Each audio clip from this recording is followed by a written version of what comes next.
Assalamualaikum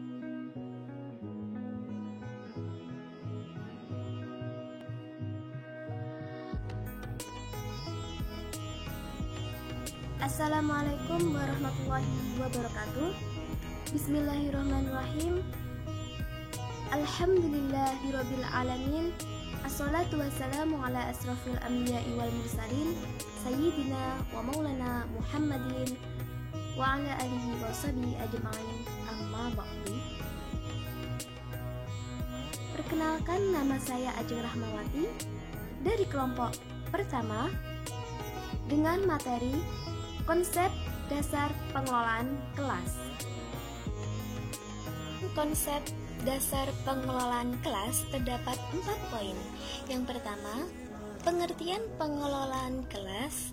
Yang kedua, tujuan pengelolaan kelas. Yang ketiga, prinsip-prinsip dalam pengelolaan kelas. Yang keempat, manfaat pengelolaan kelas. Dan kali ini saya akan meneruskan penjelasan dari teman saya, yaitu poin kedua, tujuan pengelolaan kelas. Selanjutnya, menurut Usman, pengelolaan kelas mempunyai 2 tujuan, yaitu yang pertama tujuan umum, yang kedua tujuan khusus. Untuk tujuan umum, pengelolaan kelas adalah menyediakan dan menggunakan fasilitas belajar untuk bermacam-macam kegiatan belajar mengajar agar mencapai hasil yang baik.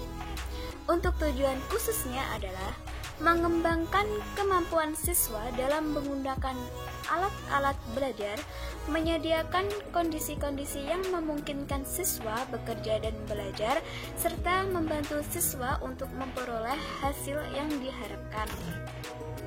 Selanjutnya, menurut Ahmad Sabri, tujuan pengelolaan kelas adalah yang pertama, mewujudkan situasi dan kondisi kelas baik sebagai lingkungan belajar maupun sebagai kelompok belajar yang memungkinkan siswa untuk mengembangkan kemampuan semaksimal mungkin. Yang kedua, menghilangkan berbagai hambatan yang dapat menghalangi terwujudnya interaksi belajar mengajar. Yang ketiga, menyediakan dan mengatur fasilitas serta perabotan belajar yang mendukung dan memungkinkan siswa belajar sesuai dengan lingkungan sosial, emosional, dan intelektual siswa dalam kelas. Yang keempat, membina dan membimbing sesuai dengan latar belakang sosial, ekonomi, budaya, serta sifat-sifat individunya. Sedangkan, menurut Suharsimi Arikunto berpendapat bahwa tujuan pengelolaan kelas adalah agar setiap anak di kelas dapat bekerja dengan tertib sehingga segera tercapai tujuan pengajaran secara efektif dan efisien. Menurutnya, sebagai indikator dari sebuah kelas yang tertib adalah apabila setiap anak terus bekerja, tidak macet. Artinya, tidak ada anak yang terhenti karena tidak tahu akan tugas yang harus dilakukan atau tidak dapat melakukan tugas yang diberikan kepadanya. Setiap anak terus melakukan pekerjaan tanpa membuang waktu. Artinya, setiap anak akan bekerja secepatnya agar lekas menyelesaikan tugas yang diberikan kepadanya. Apabila ada anak yang walaupun tahu dan dapat melaksanakan tugasnya, tetapi mengerjakannya kurang semangat dan mengulur waktu bekerja, maka kelas tersebut dikatakan tidak tertib.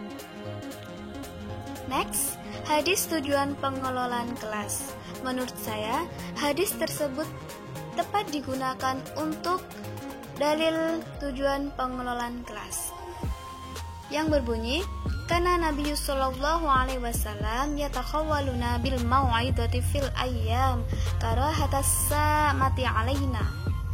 Artinya, dari Ibnu Mas'ud dia berkata bahwa Nabi Shallallahu Alaihi Wasallam selalu mengatur waktu ketika memberikan nasihat-nasihat kepada kami dalam beberapa hari, karena khawatir kami menjadi bosan. Hadis riwayat Bukhari. Penjelasannya, di dalam hadis tersebut, Rasulullah Shallallahu Alaihi Wasallam memberikan senggang waktu dalam memberikan mau'izah atau nasihat kepada para sahabat, karena enggan membuat para sahabat jemu. Rasulullah Shallallahu Alaihi Wasallam khawatir para sahabat merasa bosan, sehingga Rasulullah Shallallahu Alaihi Wasallam memperpanjang mau'izah antara satu waktu dengan waktu lainnya. Karena pengajaran dan pengarahan yang berturut-turut membuat jiwa cepat bosan, sehingga terjadi ketidakefektifan. Dengan demikian, guru selaku penanggung jawab pembelajaran harus mampu menciptakan suasana pembelajaran yang menyenangkan, karena pembelajaran akan lebih efektif jika siswa belajar dengan keadaan senang, gembira, tanpa adanya rasa bosan.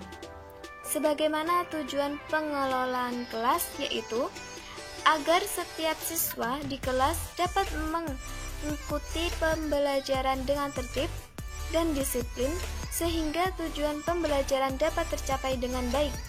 Pengelolaan kelas bertujuan untuk menciptakan kondisi pembelajaran yang optimal dan mengembalikan kondisi pembelajaran yang terganggu. Kondisi pembelajaran yang optimal dapat tercapai apabila guru mampu mengarahkan siswa dengan suasana pembelajaran yang menyenangkan dan tidak membosankan.